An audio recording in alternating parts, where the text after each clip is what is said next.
This is Neha Sinha. For this lab, I observed a scooter moving with constant velocity and made predictions using Newton's second law to match my observations. Using tracker, I first calibrated using the calibration stick and the scooter wheel, which I measured and found to be 10 centimeters. I then set the origin to the starting point of the scooter wheel and adjusted it so it was in line with the final position of the same wheel, so the scooter travels along the axis.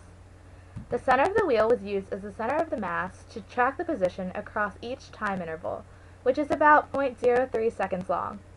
The total length of video time is 1.751 seconds, or nearly 2 seconds.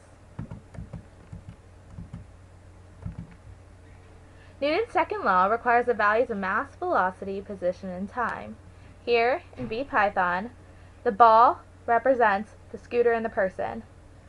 The mass of the scooter and person summed to about 31 kilograms.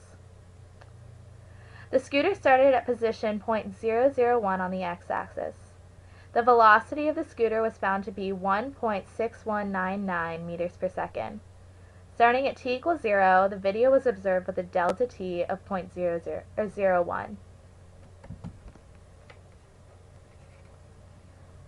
The net force on the scooter is assumed to be 0, which is a significant assumption when using Newton's second law to predict new velocity.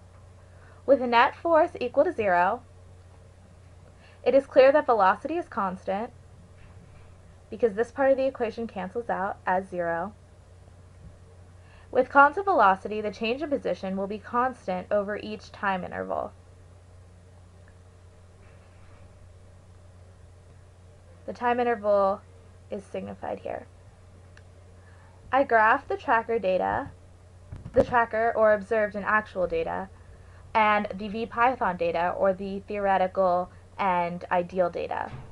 Overlaying the two, it is clear that the two line up, signifying that my predictions match my observations.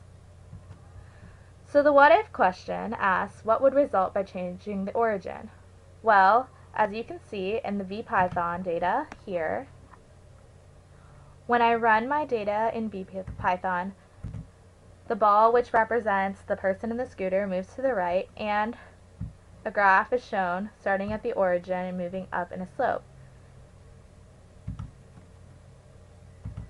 Here, the graph looks something like this.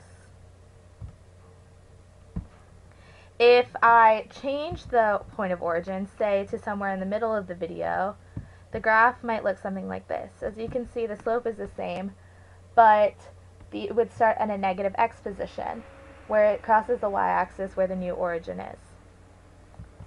Finally, what does it mean? Well, the large assumption is that the net force is 0, and that allows for good results.